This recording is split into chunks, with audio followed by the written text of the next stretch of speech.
Armar una colección es una forma de hacer arte. Entonces, así como los artistas hacen la obra, yo creo que el coleccionista hace arte a través de la colección, a través de elegir las obras, de comprarlas, que dialoguen entre sí, inclusive colgarlas, es un arte, ¿no? Muchas veces a mí me pasa que una obra ha estado colgada en 5 lados distintos de mi casa y siempre encuentro una manera distinta de ponerla al costado de otra obra. Entonces, creo que es una manera de hacer arte, ¿no? Yo nunca hubiera podido ser un gran artista, pero sí necesito estar relacionado con el arte y creo que esa es la manera como yo hago arte, así como tengo mi hijo que tiene 10 años y que cuando se me compra una caja me dice: papi, por favor no botes la caja porque lo necesito para mi siguiente manualidad. ¿No? Creo que todos tenemos una manera de relacionarnos con el arte, todos tenemos una necesidad de hacer arte y creo que armar una colección es hacer arte. Tu hijo ya está coleccionando. Le regalé una vez una serie de fotografías que tiene en su cuarto, así que, pero me encanta, ¿no? Yo antes, disculpa si me extiendo un poquito, pero quería contar una historia que la verdad me parece fascinante. No es una historia que está relacionada conmigo, pero creo que es una historia que creo que permite redondear todas estas ideas en torno a por qué uno colecciona o qué significa vivir con el arte o coleccionar, ¿no? Y está relacionado a dos norteamericanos que se llaman Herb y Dorothy Vogel. Y Herb era empleado de la oficina postal en Nueva York y Dorothy era empleada de la biblioteca pública de Brooklyn. Y los dos eran empleados públicos, no tuvieron hijos y se casaron y se fueron de luna de miel a Washington. Y Herb, que estaba un poco interesado en el arte, la llevó a Dorothy al National Art Gallery y le empezó a explicar sobre arte. Y en ese momento, cuando arrancaba este matrimonio, hubo una conexión inmediata en torno al arte y entonces decidieron que el proyecto de vida de esta pareja, esto fue en los años 60, iba a ser que iban a vivir con el sueldo de ella y con el sueldo de él iban a comprar arte. Y lo iban a gastar íntegramente en arte de aquí hasta los años hasta la eternidad. Y bueno, resulta que se volvieron unos personajes súper pintorescos en Nueva York.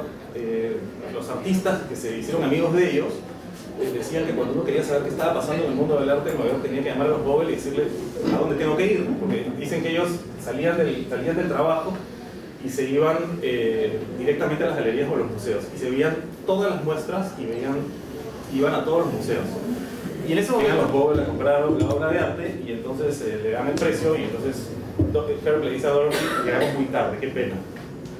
Y entonces Cristo y Jacob, que se quedaron de lo más decepcionados porque no les podían vender algo a los Vogel, transaron en darle su gato para que lo cuidaran los Vogel durante los 3 meses que ellos iban a estar instalando la cortina en el Valle del Colorado.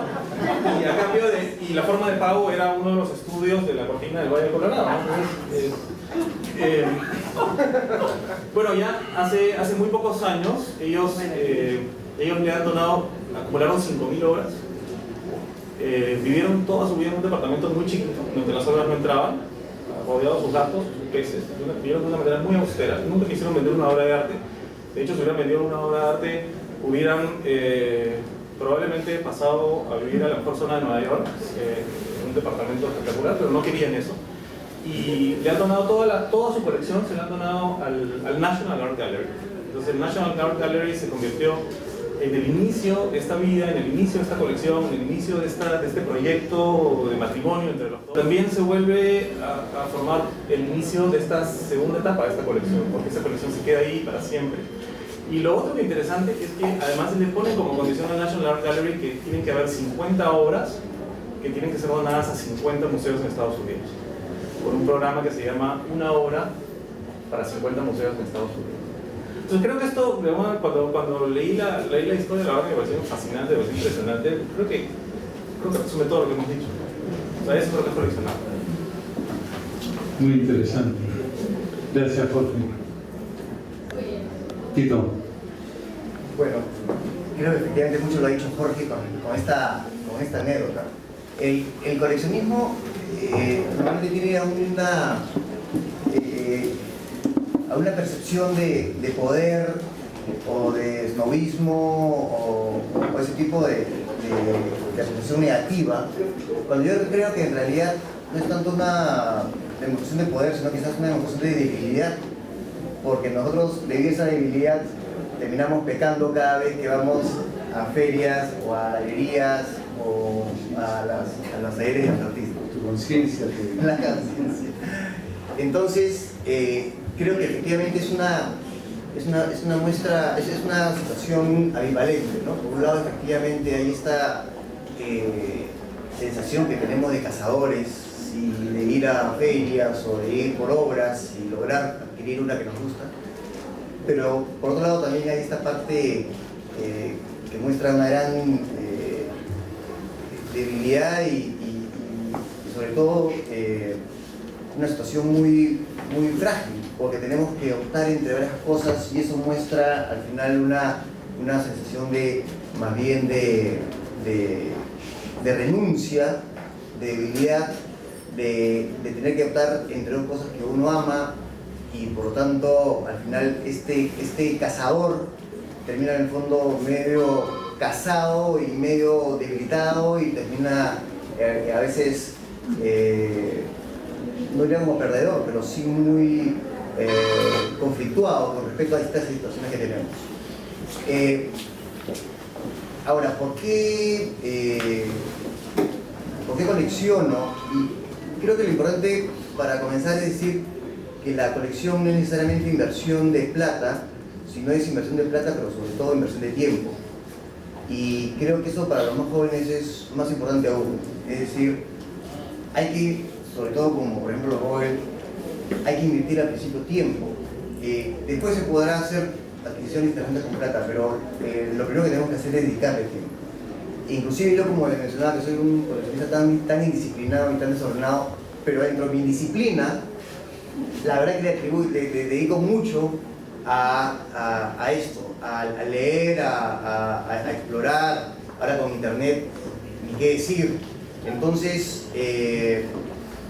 esta parte del coleccionismo que involucra una inversión económica, pero sobre todo una inversión de vida, una inversión de tiempo, es algo que lo hace particularmente cautivante. Yo colecciono porque primero me permite explorar. Eso es algo que a mí me encanta en el arte. Explorar primero a mi país y ahora me permite explorar a otros países. Y por ejemplo, uno puede, bueno, dentro de esta disciplina mía, ¿no? Ahora, por ejemplo, me está gustando temas vinculados a la violencia urbana. Y si uno comienza a ver trabajos de artistas con respecto a la violencia urbana, comienza a encontrar cómo en distintos países se refleja eso de una manera tan distinta, ¿no? De una manera muy conceptual en México, con este artista Mori, por ejemplo, que es tan interesante, o mucho más estéticamente en Argentina bueno, y obviamente en Colombia mucho más crudamente. Entonces, ese tipo de exploraciones con respecto al arte creo que me da un estímulo particular.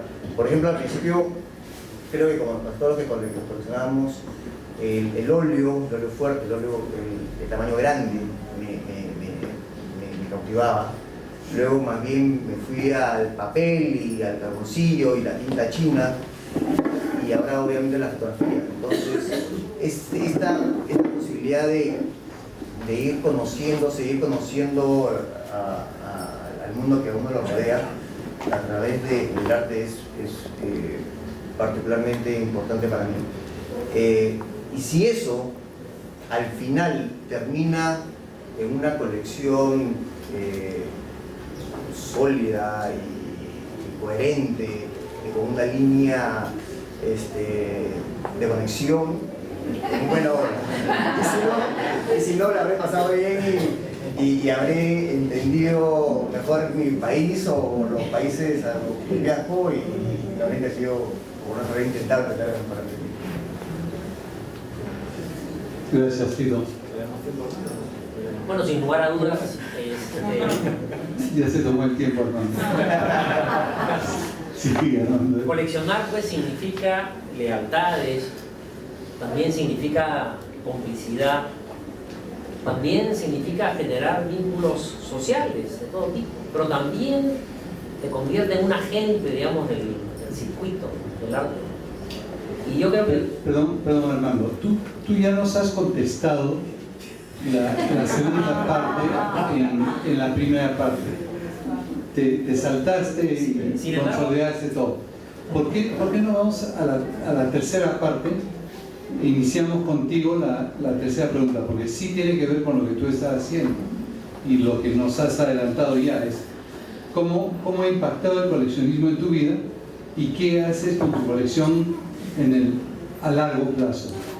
¿A dónde va esa colección? ¿Tienes herederos?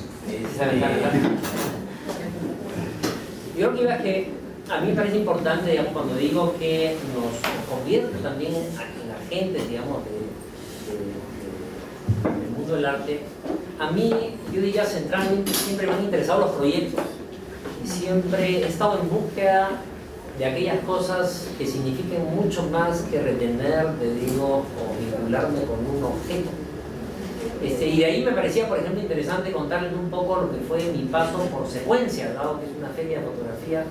Yo estuve de alguna manera cercanamente vinculado a Secuencia de muchas formas. Primero como profesional, por ejemplo, porque hice con ellos algunos proyectos yo como diseñador gráfico. Después como aprendiz, porque siempre Fernando La Rosa partía de este dicho de Sarkov que decía, pero si fotografía es facilísimo, es una cámara y haces clic. Y después, porque creo que en ese proceso, en el proceso de empujarme siempre a aprender, a tratar de entender algo que en ese momento, te digo, era nuevo, fue parte fundamental para vincularme con Secuencia. Y creo que ese vínculo me permite decir que, digamos, Secuencia fue un antes y un después de la historia de la fotografía, y a mí me permitió entender una